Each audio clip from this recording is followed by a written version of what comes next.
सुमित जी ने हरिद्वार में एक बहुत बड़ा कार्यक्रम आयोजित किया और सच में मैं तो इतना सोच ही नहीं रहा था उस दिन। मैंने सोचा था इन्होंने मुझे बुलाया है तो बहुत ज़्यादा होंगे तो 500 लोग होंगे, 1000 लोग होंगे, लेकिन वो इतना बड़ा कार्यक्रम था कि जितने लोग सभागार के अंदर थे उससे 5 गुना लोग सभागार के बाहर थे।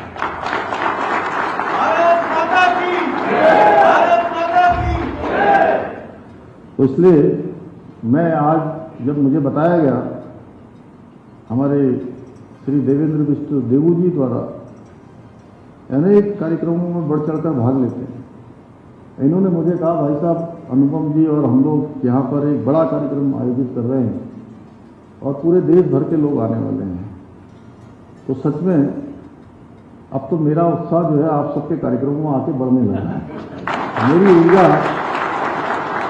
बढ़ने लगी है। तो मैंने कहा मैं अपनी ऊर्जा को कम नहीं होने दूंगा, चाहे जो हो जाए। और आप सबसे मिलने का एक शुभ अवसर मैं खोना नहीं चाहता था।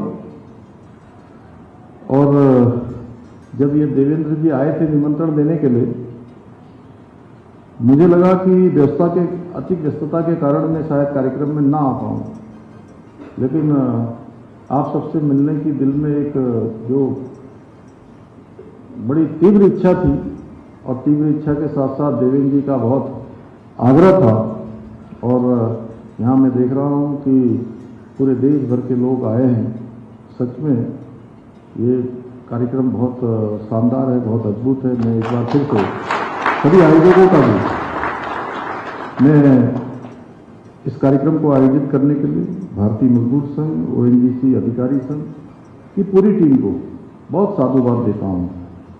साथियों, तेल और प्राकृतिक गैस का क्षेत्र किसी भी राष्ट्र की अर्थव्यवस्था की रीढ़ होती है। उसके आधार पर देश कितनी प्रगति करेगा ये उसका एक मापक होता है। ये क्षेत्र न केवल औद्योगिक विकास का आधार है बल्कि राष्ट्रीय समृद्धि और सामाजिक प्रगति का भी प्रमुख स्रोत है। देश की सीमाओं की सुरक्षा से लेकर किसानों के खेत खलिहान विकास परियोजना से लेकर हमारी दैनिक आवश्यकताओं की पूर्ति तक प्रत्येक क्षेत्र में ईंधन की आवश्यकता अत्यंत महत्वपूर्ण है। यह वो शक्ति है जो राष्ट्र के प्रत्येक इंजन को गतिमान रखती है, गति देने का काम करती है, ग्रोथ के इंजन को गति देने का काम करती है। हमारी इसी शक्ति को बढ़ाने में ONGC का योगदान बहुत अभूतपूर्व रहा है। देश में कच्चे तेल के कुल उत्पादन का लगभग 70% और प्राकृतिक गैस उत्पादन का 84% योगदान देकर ONGC भारत की ऊर्जा सुरक्षा में आज बहुत अत्यंत महत्वपूर्ण भूमिका निभा रहा है।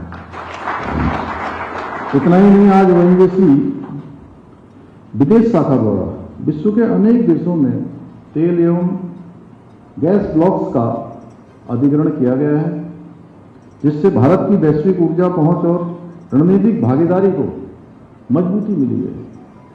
और हमारे प्रधानमंत्री श्री नरेंद्र मोदी जी के देश के प्रधानमंत्री बनने के बाद हमारी हर क्षेत्र में साख बढ़ी है, वैश्विक पहचान बढ़ी है, पूरी दुनिया के अंदर हमारी स्वीकार्यता बढ़ी है।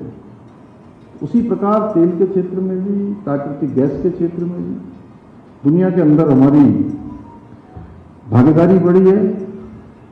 साथियों, प्रधानमंत्री जी ने आत्मनिर्भर और विकसित भारत का संकल्प हम सबके सामने रखा है। निश्चित रूप से हम सभी लोग अपने अपने क्षेत्रों में काम करने वाले बहुत ही महत्वपूर्ण व्यक्तित्व हैं, महत्वपूर्ण प्रतिनिधि हैं। तो 2047 में जब हम विकसित भारत की कल्पना लेकर आगे बढ़ रहे हैं, तो हर एक सेक्टर अपना अपना एक टारगेट सेट करे कि 2047 में हमारा ये ONGC का क्षेत्र, हमारा भारतीय मजदूर संघ का क्षेत्र, हमारे तेल ऑयल सेक्टर, वो किस प्रकार से अपना टारगेट सेट करके उस टारगेट को अचीव करेगा, कैसे उस टारगेट तक पहुंचेगा। तो अगर हर एक सेक्टर, मैं केवल तेल सेक्टर की बात नहीं कर रहा हूं, तेल सेक्टर के अतिरिक्त भी अगर हम कहते हैं कि प्रधानमंत्री जी के नेतृत्व में हमने संकल्प लिया है कि विकसित भारत बनेगा। विकसित भारत कब बनेगा साथियों? विकसित भारत तब बनेगा जब भारत का प्रत्येक राज्य विकसित होगा, और प्रत्येक राज्य तब विकसित होगा जब उस राज्य का हर एक जनपद विकसित होगा।